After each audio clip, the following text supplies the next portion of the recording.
शङ्करं शङ्कराचार्यं केशवं बादरायणं सूत्रभाष्यकृतौ वन्दे भगवन्तौ पुनः पुनः ईश्वरो गुरुरात्मेति मूर्तिभेदविभागिने व्योमवद्व्याप्तदेहाय दक्षिणामूर्तये नमः। सच्चिदानन्दरूपाय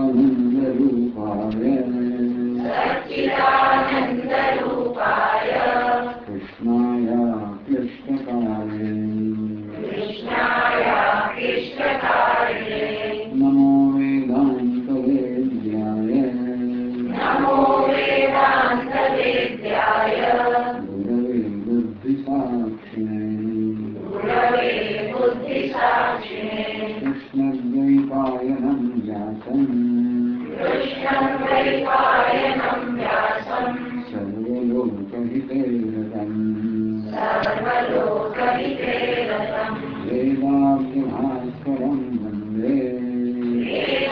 वेदाब्जभास्करं वन्दे समाधिनिलयं मुनिं सहस्रमूर्ते पुरुषोत्तमस्य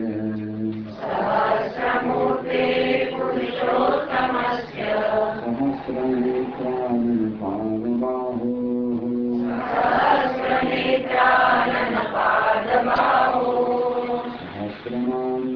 स्तवनं प्रशस्तं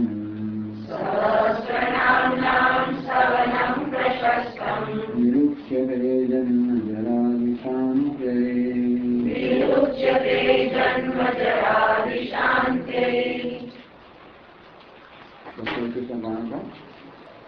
अनुबृहत्कृशस्थूलो गुणभुञ्जरिदो महान्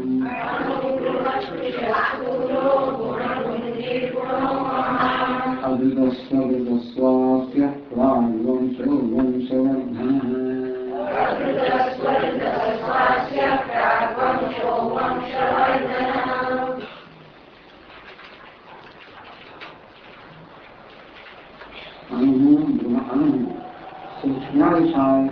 सूक्ष्मातिशयशालित्वात् अणु भगवान अत्यंत सूक्ष्म है इतना ने अणु क्या माना ईश्वरात्मा चेतसा वेतव्य है ईश्वरे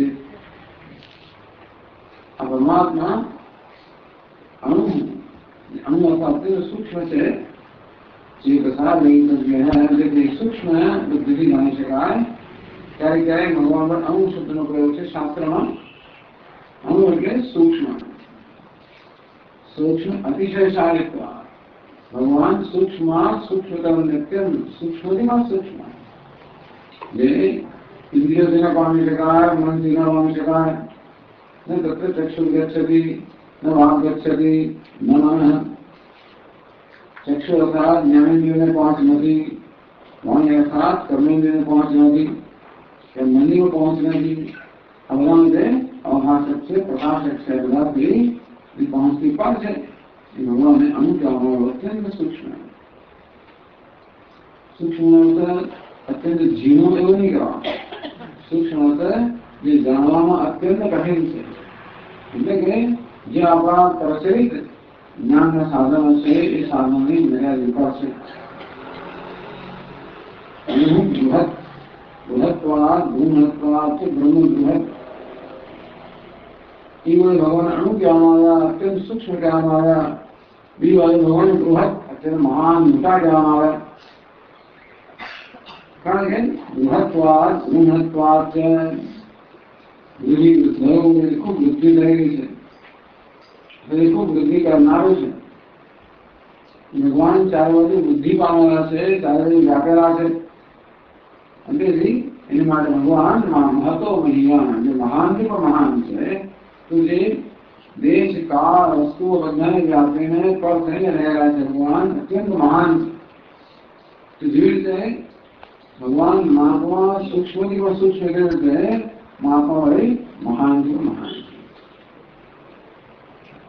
समूह के अंदर भगवान महान जितना देश में मधा काम मधा देश में वापेला है अत्यंत बुद्धि पामेला है व्यापेला है અને જગત વળી પાછા વૃદ્ધિ કરનારામાં છે. અણુબૃહત પુરુષ અસ્થૂલમ ઇત્યાદિના દ્રવ્યત્વ પ્રતિષેધાદ. ભગવાન અત્યંત કૃષ છે, સુકૃત. કોઈ સુકાઈ ગયેલા કોઈ કૃષ થઈ ગયો. ભગવાન અત્યારે કૃષ છે. કૃષ છે એટલે કે એકદમ સુકાયા છે. એને માટે કરવામાં આવે કે અસ્તોના દ્રવ્યત્વ પ્રતિષેધા એટલે દૃશ્યત્વ પ્રતિષેધા. તો ભગવાન અત્યંત કૃષ છે, અત્યંત પાતળા છે. કારણ કે જાડું પાતળું ઊંચું નીચું બધા પ્રકારના માપનો ત્યાં નિષેધ કરવામાં આવ્યો. અસ્થૂલમ જે જાડું નથી, અનાનું જે નાનું નથી, મોટું. અસ્થૂલમ મોટું નથી, અનાનું જે નાનું નથી. અગ્રસ્તમ અધિગમ એ ટૂંકું નથી, લાંબુ નથી. એમ કરે લંબાઈ, ટૂંકાઈ, જાડાઈ, પાતળાઈ બધું નિષેધ કરવા. એનું કોઈ દ્રવ્ય નથી. દ્રવ્યત વગરના હોવાના કારણે આપણે સુકાઈ જઈએ ધીમે આપણું ઓછા કરવા જઈએ ને વજન ઘટતું જાય. આમાંથી જે દ્રવ્ય જે વસ્તુ છે ઓછી થઈ જાય. સુકાત વગર ક્યાં ચાલવું જોઈએ? તો હવામાં ઓગળી જવાનું. આપણે શું કહીએ? સુકાય હવામાં ઓગળી જઈએ. ટૂંકમાં એમ જે દ્રવ્ય જે પદાર્થ વસ્તુ છે ઓછી કરી જાય. તો છેવટે નરું કે એવું કંઈક થાય કે આવી રીતે સુકાતું જાય ક્યાં નથી. એનું કોઈ પ્રકારનું માપ રહે નહીં. માપ ઓછું થાય એટલે આપણે સુકાઈ જાય. એ જાડે ઓછી થાય, ઊંડાઈ ઓછી થાય વગેરે. તો ભગવાનનો તો કોઈ ઊંચાઈ પણ નથી, નીચાઈ પણ નથી, જાડે પણ નથી, કશું જ નથી. માટે એ અમને કૃષ કહેવાય. દૃશ્યત્વ પ્રતિષેધા એવો કહેવામાં આવે. ભગવાન દૃશ્યત્વાથી, સ્થૂલત્વાથી, અસ્થૂલ અંગનું એ તો બધા સૂક્ષ્મ કૃષ. એટલે પછી જે આમ બધા વિરોધાભાસી નામ છે. અણુ બૃહત એકદમ નાનું, એકદમ મોટું. પુરુષા અત્યારે સૂક્ષ્મ, સ્થૂલા એકદમ જાડું. એવું નામ પછી આવે છે. દર્શન બાળક પાણા સ્થૂલ હે ઉપચર્યતે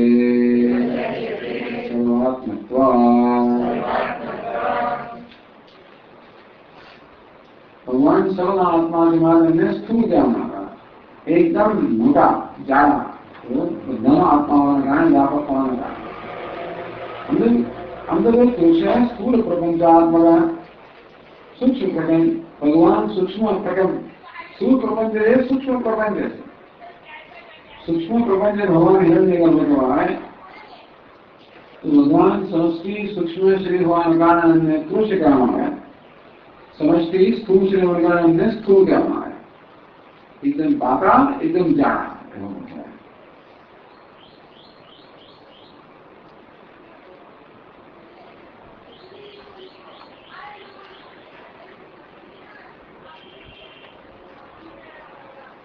પછી આગળ કહે છે સત્વરજસ્તમસાસ્થિતિલયકર્મસુ અધિષ્ઠાતૃત્વા ગુણભૃતે. સત્વરજસ્તમસામ ત્રણ ગુણ છે. એમાં सृष्टि से लय का मतलब अधिष्ठातृत्व तारात्म अभिमान. भगवान सत्व रजस तमस ત્રણ ગુણોમાં અભિમાન કરે છે. તારાત્મ અભિમાન કરે છે. એક વહી જાય છે. જગતનું સર્જન કરવા માટે ભગવાન બધું ગુણો સાથે તારાત્મ ધારણ કરે છે. એમ કે બ્રહ્માંડ બની જાય. પાલન કરવા માટે સત્વગુણનો તાદાત્મ્ય છે એટલે ભગવાન વિશ્વ બની જાય. સંહાર કરવા માટે તમોગુણનો તાદાત્મ્ય કરે એમ કરીને रुद्र बनी सत्वरजस्तमसाम અને બ્રહ્મા વિષ્ણુ રુદ્ર રૂપેણ અભિમન્યંતે. ભગવાન પોતાની જતા જુદા પ્રકારના ખ્યાલ જ્ઞાનના સહિતા હોય. જગતનું સર્જન કરવા માટે બ્રહ્માનું છું, પાલન કરવાનું વિષ્ણુ છું, સંહારવાનું શિવ છું કે રુદ્ર છું. આ રીતે આ બધા ગુણો અધિષ્ઠાતા છે. એટલે તારાત્મ્ય ધારણા છે ભગવાન ગુણભૂત બધા ગુણને ધારણ કરવાનું કહેવામાં આવે. ભગવાન બ્રહ્મા રૂપે રજોગુણને ધારણ કરે છે, વિષ્ણુ રૂપે સત્વગુણને ધારણ કરે છે, શિવજી રૂપે તમોગુણને ધારણ કરે છે. આ એટલે ગુણભૂત બધા ગુણને ધારણ કરનાર વાસ્તવમાં અધિષ્ઠાત્મક. આમ તો જે રીતે રજુ સર્વને ધારણ કરે તે ભગવાન બધા ગુણો ધારણ કરે.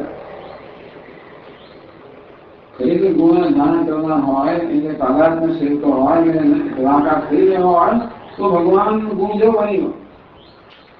પણ ધીરે ધીરે અભિનેતા વેશ ધારણ કરતા હોય ભગવાન પણ આ રજોગુણ તમોગુણ સત્વગુણ વેશ ધારણ કરે છે. ભારત જैसे ईश्वर तत्व भगवान नमो नमः बहुत विधि साथ है. विश्व उत्पत्ति कराना भगवान नमो नमः से तत्संहारे हराय नमो नमः. तमोगुणा से जगत संहार करे हर नमस्कार. सत्वोतिरिक्त जनसुखोतिरिक्त सत्वोतिरिक्त गुणाय नमो नमः. लोगों सुख आपवा માટે પાલન કરવા માટે એ સત્વ ઉદ્રેક છે એટલે કે સત્વને ઉત્કૃષ્ટ કરાવે એટલે ભગવાન મૂળ કહેવાય. આ રીતે ત્રણેય ગુણ સ્વયં જાય પ્રમાદિપદે નિસ્ત્રેય ગુણ્યે શિવાય નમો નમઃ. અસલ ભગવાન ચૈતન્ય સ્વરૂપ છે, પ્રકાશ સ્વરૂપ છે, જ્ઞાન સ્વરૂપ છે, ત્રણેય ગુણની પણ છે. પણ એ સાથે ત્રણેય ગુણને ધારણ કરનાર છે.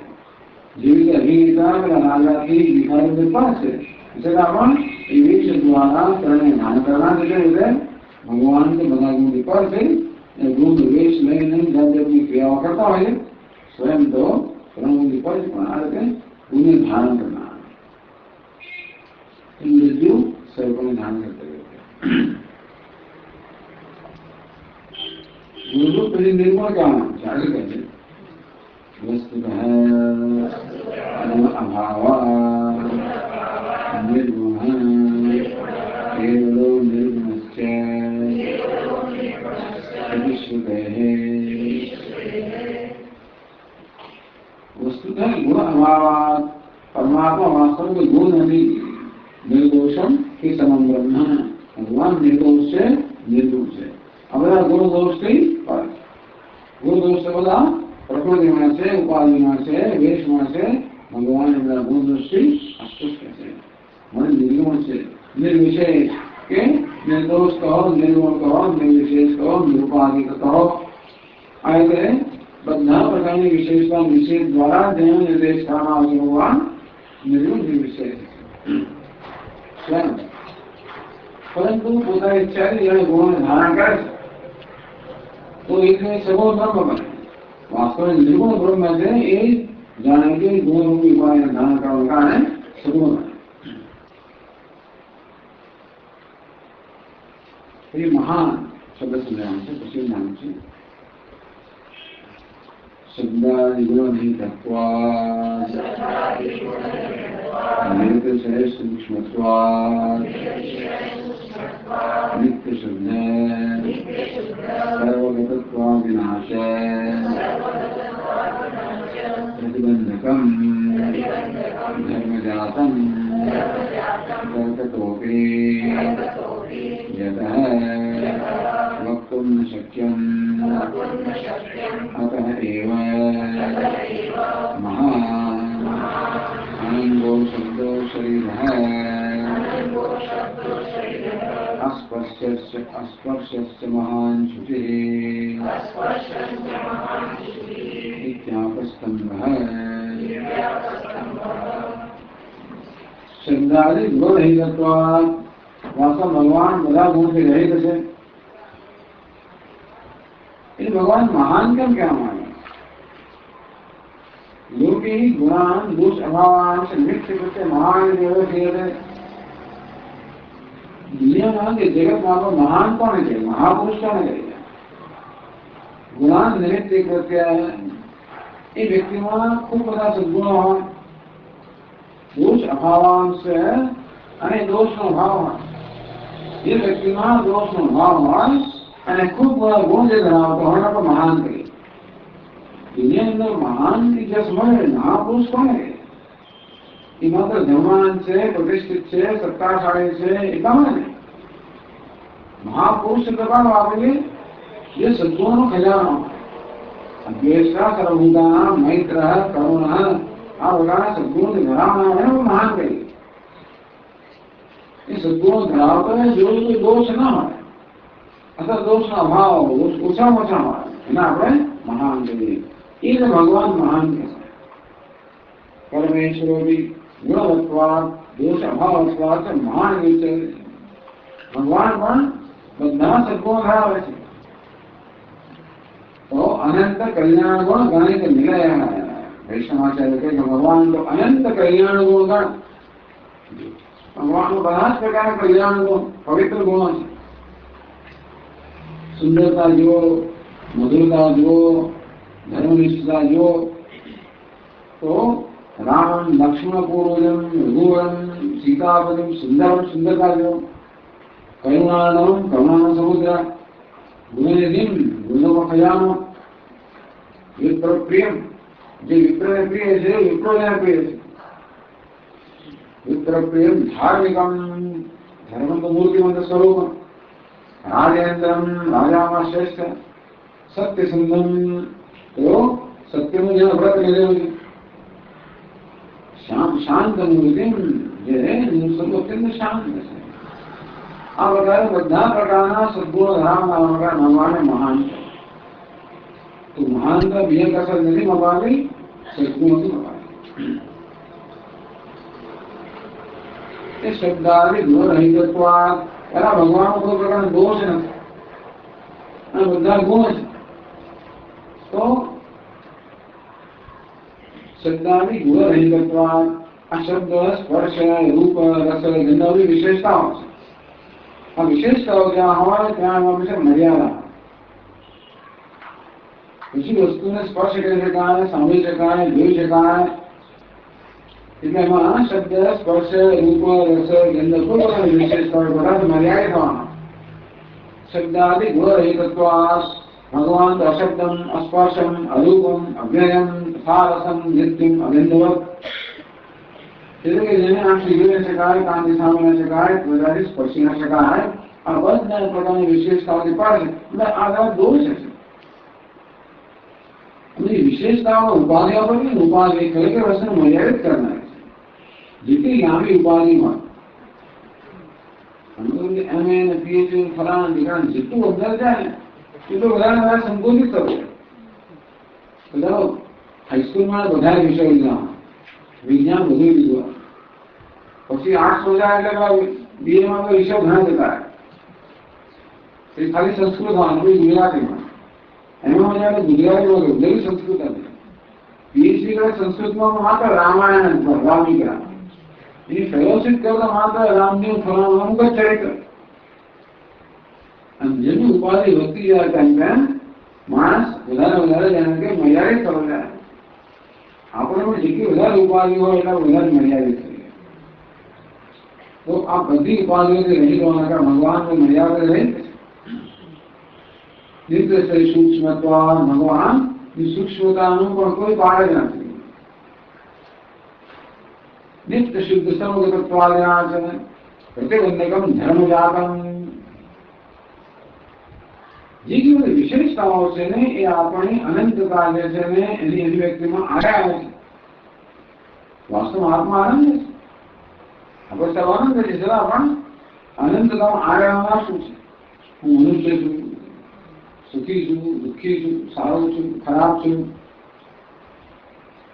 જે પ્રકારના ધર્મનો કે વિશેષતાઓનો અધ્યારોપ આત્મામાં કરવામાં આવે એના કારણે આત્મા અત્યંત અલ્પમય મર્યાદિત બની જાય છે.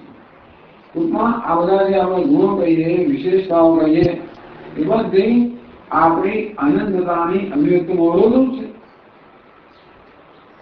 કશી વસ્તુને સારી કહીએ એટલે એ સિવાયની જગ્યાએ લાલ કહો એટલે એ સિવાયની કશી વસ્તુ અભિવ્યક્ત ના થાય. ઊંચો કહો એટલે નીચા ગુણ ના માને. એક ગુણ છે બીજા બધા ગુણને જાગૃત કરી નાખે એટલે એટલા માટે પ્રતિબંધકમ ધર્મજાતમ અનંતતાને આનંદને પૂર્ણતાને પ્રગટ કરે. એ પ્રગટ કરવામાં અવરોધ રૂપ હોય પ્રતિબંધ રૂપ હોય એવો કોઈ ધર્મ ભગવાનમાં નથી. बहूनि मे व्यतीतानि जन्मानि तव चार्जुन तान्यहं वेद सर्वाणि न त्वं वेत्थ परम्। अर्जुन, તું હું બધે અનેક બધા જન્મોથી પસાર થઈ ચૂક્યા છે, પણ હું એ બધાને જાણું છું.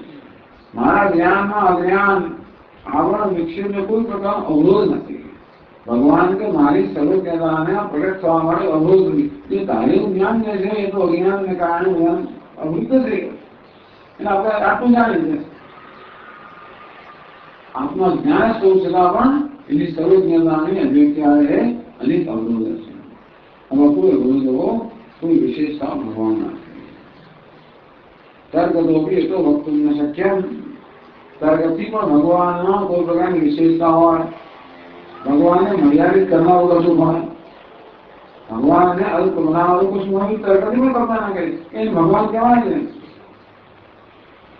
कोई प्रकार की मर्यादा धरावता अपने ईश्वर कहिए ईश्वर बिचारा मर्यादा में जरूरियात होती है जरूरियात होती है तो चीज को आधारित किया है आधारित करने को એને ખુશ કરવો પડે એને પક્ષપાત કરવો પડે અને એનો વિરોધ કરનાર પર દ્વેષ કરવો પડે એનો રાગદ્વેષ આપીએ જેવી કશી પણ પ્રકારની મર્યાદા આપવામાં આવે એ રાગદ્વેષ હોવાના મર્યાદા આવે એટલે આપણે જરૂરિયાતો આપવી જરૂરિયાતોમાં જે જરૂરિયાત પૂરી કરવા હોય એના માટે ના હોવાનું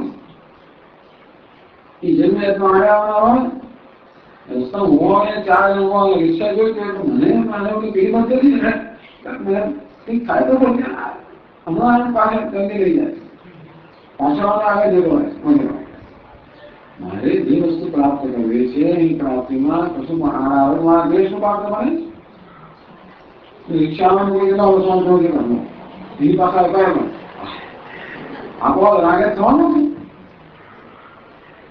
ઈશ્વરમાં કોઈ પ્રકારની અલ્પકાળ કે મર્યાદા હોય તો ઈશ્વરમાં જરૂરિયાતો નહીં જાય અંતરથી એનો રાગ દ્વેષ તો ઈશ્વર કહેવાય ને તર્ક તો બી વક્તુમ ન શક્યમ ન શક્ય એટલે કોઈ પ્રકારની મર્યાદા આપણે ઈશ્વરમાં કલ્પી ના શકીએ સિદ્ધ ના કરી શકીએ પુરવાર ના કરી શકીએ એવું મહાન તો નિર્ક છે આનંદ આવિર્ભાવાત નિત્યત્વાદિ વિરોધાયકમ નિત્ય છે આનંદ સ્વરૂપ ભગવાન છે ભગવાન નિત્ય શુદ્ધ બુદ્ધભક્ત સ્વભાવમાં છે नित्य शुद्ध सर्वगतत्वादिना भगवान नित्य है अंते जी इन्हें मर्क बनाना होगा शुद्ध से न शुद्ध बनाना होगा सर्वगत से सर्वव्यापक से इन्हें अल्प बनाना शुद्ध है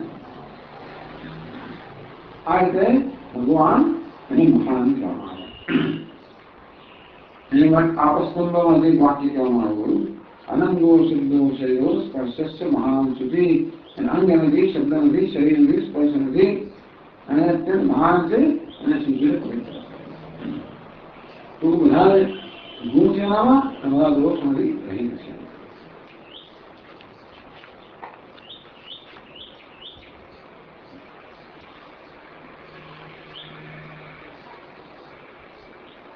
વિષ્ણુ પુરાણમાં પુરાણમાં ઘણી બધી વસ્તુઓ આવતી હોય છે કેવી રીતે આપણી મહાનતા અવિજ્ઞાનને કારણે તિરોભૂત થઈ ગઈ છે મહાન છે આપણે तो भगवान महान से बड़ा महान से महानतम जीवात्मानम मत्वा धीरो में सोचते ત્યારે જ્ઞાની પુરુષને આ જ્ઞાન કરે મહાન છું વ્યાપક છું ત્યારે બળા શોથી મુક્ત થઈ જાય એ સ્વાભાવિક મહાનતા છે એ મહાનતાને ઢાંકી દેનાર એ અવિદ્યામાં આડે આવનાર કોણ અવિદ્યા એ અવિદ્યાનું આવરણ હોય છે એને કારણે આપણી મહાનતા છે ને એ ઢંકાઈ જાય એ વ્યક્ત થતી નથી ખૂબ ઘેરું વાદળ હોય તો સૂર્ય જરા પણ ના દેખાય જેમ જેમ વાદળના પણ ઓછા થતા તેમ તેમ ધીમે ધીમે સૂર્યનો આભાસ આવતો થાય જેમ વાદળના પણ ઓછા થાય તેમ તેમ સૂર્યનો આભાસ વધુ વધુ આવે છે વડે સૂર્ય એકદમ તેજસ્વી બની જાય એ રીતે અવિદ્યાના પળનું તારતમ્ય પળ છે અવિદ્યા કર્મ સંજ્ઞા તૃતીયા શક્તિષ્યતે यहाँ क्षेत्र वेष्टिता मूल सर्वगा वास्तव में क्षेत्र से ज्ञान स्वरूप से परंतु अपने शक्ति जैसे ज्ञान शक्ति के सर्वज्ञता ये ढंकाए संसार तापान अखिलान अवात्मोपि असंभवान इतना अवात्मो अभिसंभवान જેને કારણે આ વિષયો જીવાત્મા ક્ષેત્રજ્ઞ છે, વાસ્તવમાં પરમાત્મા છે, એ અનેક પ્રકારના સંસારના સંતાપને પ્રાપ્ત કરે છે. કારણ કે એની સર્વજ્ઞતાની મહાનતાની પૂર્ણતાનો આનંદ છે એ અવિદ્યાના પડથી ઝૂંટાઈ ગયો છે. તથા તેરોહિતત્વાત શક્તિ ક્ષેત્રજ્ઞ સંહિતા સર્વભોગેષુ ભોગ તારતમ્ય લક્ષ્યતે. તો ક્ષેત્રજ્ઞ શક્તિ જે છે એને જે પૂર્ણતા છે એ પેલી ઢંકાય તારતમ્ય ઓછી વધતી માત્રામાં એ ઢંકાય. ટૂંકમાં આત્માની પૂર્ણતા ની અભિવ્યક્તિ જુદી જુદી માત્રામાં છે. અહીં ચેતનની અભિવ્યક્તિ જુદી માત્રામાં, આનંદની અભિવ્યક્તિ જુદી માત્રામાં. આ પ્રાણવત્સુ સ્વરૂપાસા એ નિર્જીવ પદાર્થો છે એની અત્યંત અલ્પ માત્રામાં એક ક્ષેત્રની શક્તિ જે છે જે ચૈતન્ય કહેવાય, જેનામાં અસ્થિ ભાતિ પ્રેમ એ જળ અત્યંત નિર્જીવ પદાર્થોમાં અત્યંત અલ્પ માત્રામાં ઉપલબ્ધ છે. હા વયસુ તથા અધિકાર. પછી આ જે વૃક્ષો વગેરે છે એમાં એના કરતા જળ બનાવે. નિર્જીવ પદાર્થો કરતા વૃક્ષ વનસ્પતિ સજીવ પદાર્થો એમાં ક્ષેત્રની પરમાત્માની શક્તિ, એનું જ્ઞાન, એની ચેતનતા, એની સમાનતા જરાક વધારે સહી સુપેશુ તે જીવનને એને બધા વધારે પણ આ સ્થાપના બધાની અંદર છે. ટૂંકમાં એવી જાતના જે અંદર પ્રાણીઓ હોય એમાં વૃક્ષો બધા વધારે અભિશક્ત્યા પતત્રીજ એની વધારે પક્ષીઓમાં છે. પતત્રીજો મૃગા એના કરતા વધારે મૃગોમાં છે, એના કરતા પશુઓમાં છે, એના કરતા વધારે મનુષ્યોમાં છે. આ રીતે ભગવાનની શક્તિ જે છે એનું તારતમ્ય વધારો કે ભગવાનની શક્તિ ચેતનાત્મક શક્તિ મનુષ્યમાં સૌથી વધારે અભિવ્યક્ત થાય છે. તે બી નાગ ગંધર્વ યક્ષાદ્યા મનુષ્ય કરતા નાગમાં, નાગ કરતા ગંધર્વમાં નાગ જાતિ છે. નાગ, ગંધર્વ, યક્ષ, દેવતા એનાથી વધીને ઇન્દ્ર, એનાથી વધીને પ્રજાપતિના વધીને હિરણ્યગર્ભ.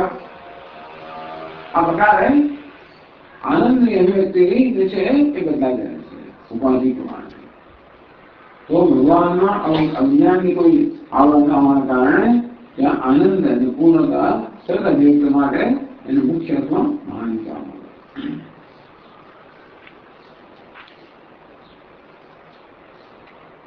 પછી અદ્ભુતા એ સમજાવે છે.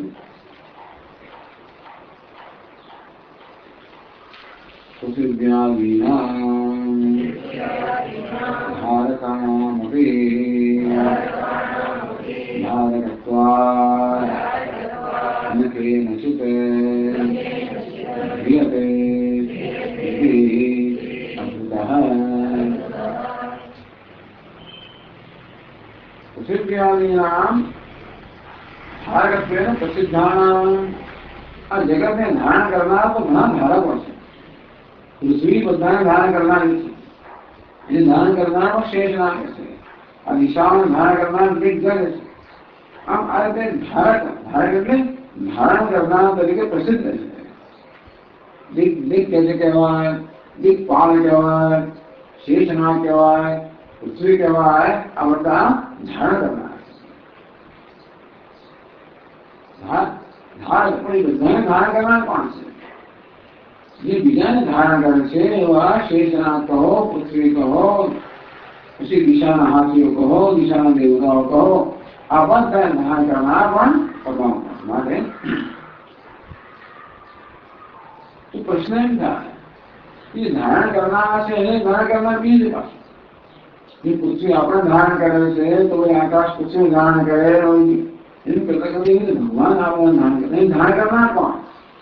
આપણો અનુભવ છે કે આ ટેબલ આ ધારણ કરતો અને પેલા ધારણ કરતું. પેલું ટેબલ ધારણ કરે ચોપડીનું, ટેબલ ધારણ કરનાર પછી પેલું છત નીચે પૃથ્વી ફર્યું એને ધારણ કરનાર પછી પૃથ્વી એને ધારણ કરનાર જળ.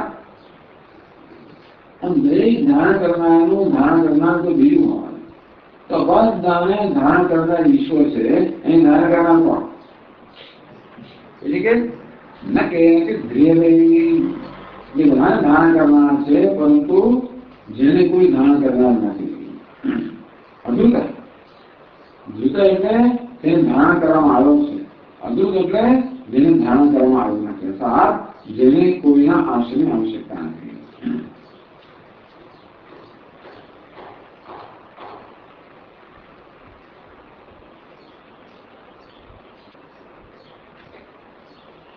પછી અદ્ભુત है, પછી स्वद्भुत है। आगे बढ़ते हैं। यदि एवं अयं केन धार्यते इत्याशंक्य आह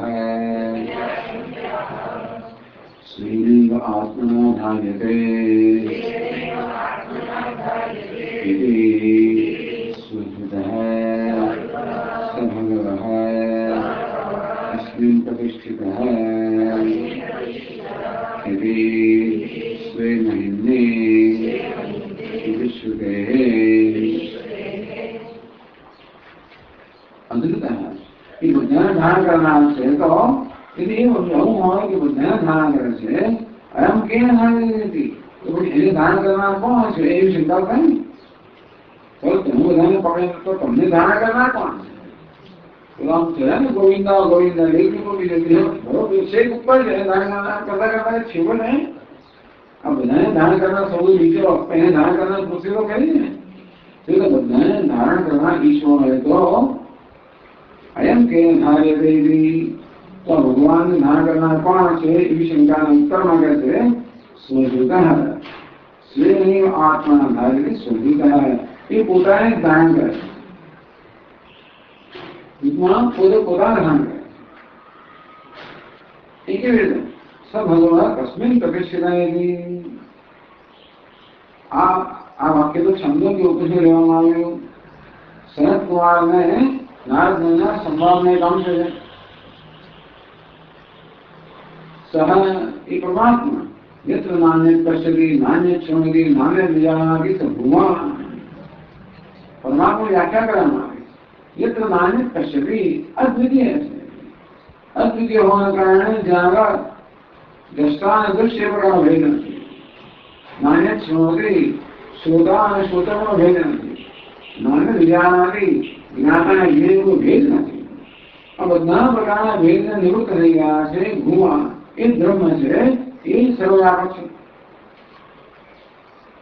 हम क्या सह भगवान कस्मिन् प्रतिष्ठितः तो घुमा से ब्रह्म से परमात्मा से नारद मुनि पूछे हे भगवान सनत कुमार कस्मिन् प्रतिष्ठित ये परमात्मा को घुमा ईश्वर प्रतिष्ठित तो सनत कुमार स्वे महिम्ने प्रतिष्ठिता से आत्मे महिम्नी महात्मे योग प्रतिष्ठिता है। ये तो पोताना महिमा प्रतिष्ठित है। सुकुमार तुम करारविंदेन पदारविंदम मुखारविंदे विनिवेशयन्तम पोताना हस्तकमाथी पोताना चरण कमान है पोताना मुख कमा प्रवेश करावे रस क्या दिया पोताना दिया रस देना पाए અને રસનો સ્ત્રોત પડે બધાને આનંદ આપનાર ભગવાન કરો એ શક્તિઓ આનંદ આપી એને કારણે બધા આનંદિત છે તો એને આનંદ આપનાર કોણ? स्वयं आनंद स्वरूप है। फिर ये बुद्धियां धारण करना कौन? ये स्वयं पोता धारण करे।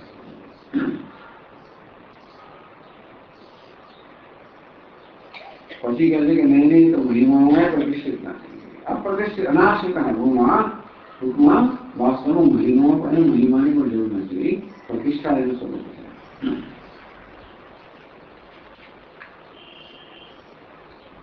स्वास्थ्य ये शब्द समझाया है। शोभनम पद्मोदयतलता और पद्मोदयतलता अभ्रम अविरूपतमम् अस्यास्यम् इति स्वास्यः वेदात्मको महान् शब्दराशिः तस्य मुखान् निर्गतः पुरुष पुरुषार्थोपदेशार्थनिर्वाण स्वास्यः अस्य महतो भूतस्य इत्यादि श्रुतेः स्वास्य આ શબ્દ સ્વ અને આસ્ય એને બનવું એટલે શું આસ્ય સ્વાસ્થ્ય શું આસ્ય શું અને આસ્ય એમાંથી બન્યું સ્વાસ્થ્ય સુશોભન આસ્ય મુખમ અસ્ય સ્વાસ્થ્ય આસ્ય એટલે મુખ મુખને આસ્ય કહે છે શું એટલે શોભનમ એનું સુંદર મુખ છે શોભાવાન ને સુંદર મુખ છે ભગવાન માટે એને સ્વાસ્થ્ય કહેવામાં तो पद्मोदर तर ताम्र ताम्रम पद्मोदर तर ताम्रम पद्म એ કમળ કમળ ઉદર કમળનો કોષ છે એના તળ એના નિમ્ન ભાગ છે એનું સમાન તામ્ર તો કમળનો નીચેનો ભાગ જે તામ્ર હોય એ પ્રકારનો તામ્ર બને અમિત રૂપતમ અત્યંત સુંદર ભગવાનનું મુખ છે तो भगवान मुख कमलना उदर समान ताम्रवर्ण से अत्यंत सुंदर समाज भगवान ने सुआस्य सुंदर मुख वाला अमीर मनोज काम उतना बड़ा भक्तों मन हरिना तो सुंदर अनुभव है माटे ने स्वास्य એટલે સુંદર મુખ વાળા કામ અથવા બીજો અર્થ કરે છે આસ્તે ભવ આસ્ય तो जे आस्ते तो मुख में रहेलू है आस्ते कहवामां वेदांत को महान शब्द राशि आ वेद से भगवान मुख में रहेला है सत्य शोभना અને વેદ રાશિ એટલે સમગ્ર વેદનો સમૂહ એ અત્યંત સુંદર પણ છે તો વેદ રાશિ એટલે વેદનો સમૂહ જે છે વેદનો શબ્દ રાશિ છે શબ્દ મંડળ છે શબ્દ સમૂહ અત્યંત સુંદર કેમ છે लोकानां इष्टानि च प्राप्तवयसार प्रकाशत्वात् कारण के मनुष्यने इच्छनीय છે એની પ્રાપ્તિનું સાધન આપણે વેદ બતાવે છે અને અનિચ્છનીય છે એને ટાળવાનું સાધન બતાવે છે વેદ આપણે બંને વસ્તુ કહે છે વિધિ અને નિષેધ જે પ્રાપ્ત કરવાનું સાધન છે એના માટે વિધિ અને અનિચ્છને ટાળવાનું સાધન છે નિષેધ આ વિધિ નિષેધ દ્વારા વેદ ભગવાન મનુષ્યને ઇચ્છનીયને પ્રાપ્તિ અને અનિષ્ટની નિવૃત્તિ કેમ કરવી એનું જ્ઞાન આપે છે માટે આ વેદનો શબ્દ રાશિ કે વેદનો ઉપદેશ છે અત્યંત સુંદર છે સુશોભિત તો આવું જે સુંદર હાસ્ય છે આ સુંદર વસ્તુ જેના મુખમાં રહે હાસ્ય વેદ સ્વાસ્થ્ય ટૂંકમાં અત્યંત સુંદર વેદ રાશિ જેના મુખમાં રહેલો છે એ ભગવાન પણ સ્વાસ્થ્ય કારણ શું હાસ્ય तो बीजा हास्य शब्द कहो मुख में रहेलू जे सुंदर वस्तु जेना मुख में सुंदर वस्तु है ये भगवान ने स्वास्थ्य कहवानो ते सुंदर वस्तु तो वेद तो वेद जे अत्यंत सुंदर है ये जेना मुख में रहेलू है ये भगवान ने सुंदर मुख में स्वास्थ्य कहवानो वेदात्मको महान शब्द राशि तस्य मुखान निर्यतः तो वेद प्रकट થયા ભગવાનના મુખમાં બ્રાહ્મણો મુખમાં છે તો બ્રાહ્મણ છે મુખ બ્રાહ્મણ એટલે જેના કા વેદ પ્રકટ થાય છે આ વેદ છે ભગવાનના મુખમાં પ્રકટ થયા છે પુરુષાર્થો બોલેશાંતમ મનુષ્ય પોતાના જીવનનો ધ્યેય પ્રાપ્ત કરી શકે માટે ભગવાનના મુખમાંથી આ વેદ રાશિ પ્રકટ થઈ એટલા માટે ભગવાનને સ્વાસ્થ્ય કહેવામાં આવે स्वास्थ्य आ सुंदर वेद एना मुखમાં રહેલો છે ભગવાનને સ્વાસ્થ્ય કહેવામાં આવે એની માટે ભગવાન વાત કર્યું અસ્ય મહત્વ ભૂતસ્ય નિશ્વસિતમ આ ભગવાનના મહાપુરુષના કે મહાપરમાત્માના જેને વિશ્વાસમાં વેદ પ્રગટ થયા એમાં ભગવાન વેદ ભગવાનમાં રહેલા છે મુખમાં રહેવા માટે અમને સ્વાસ્થ્ય કહેવામાં આવે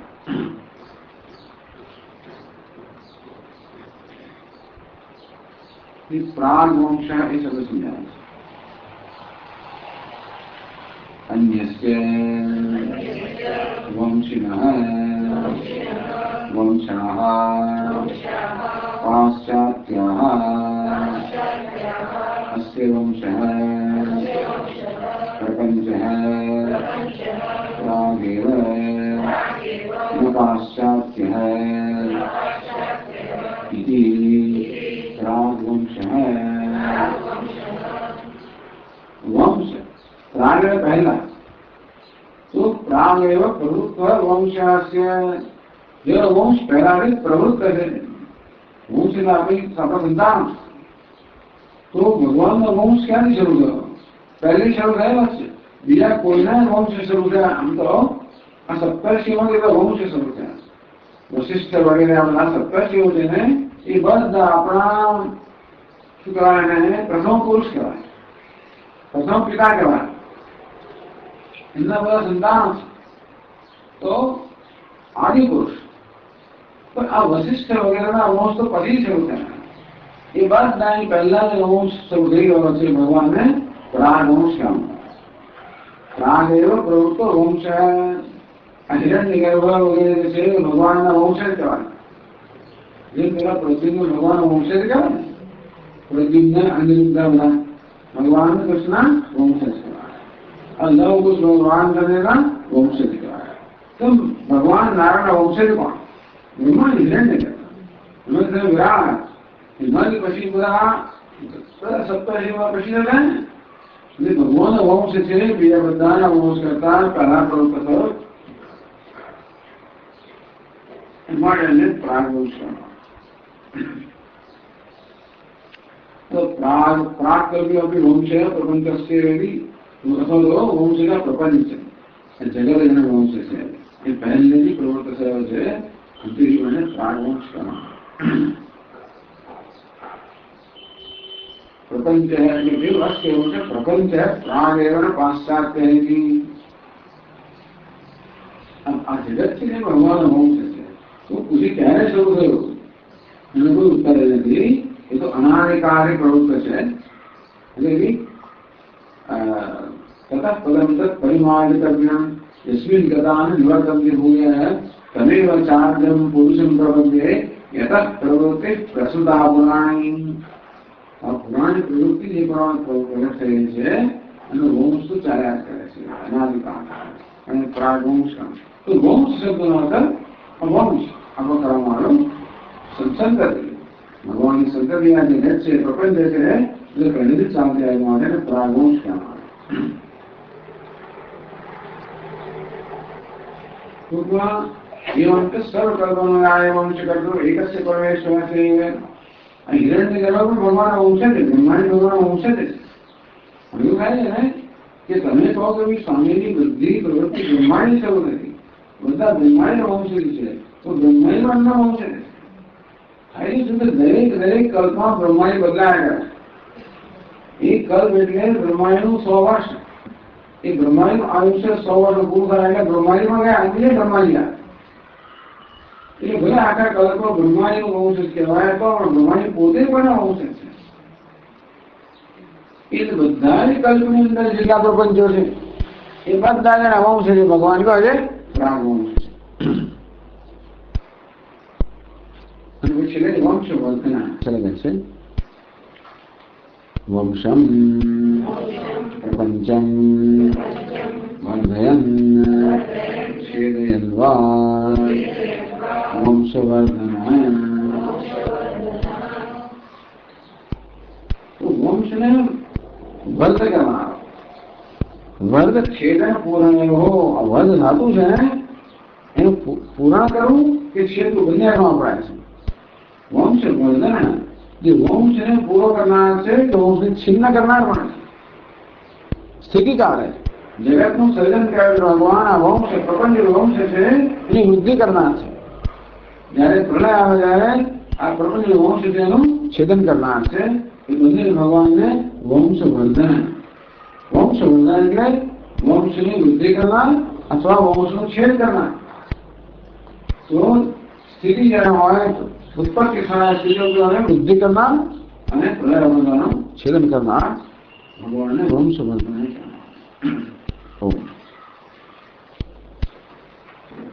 ओम पूर्णमदः पूर्णमिदं पूर्णात्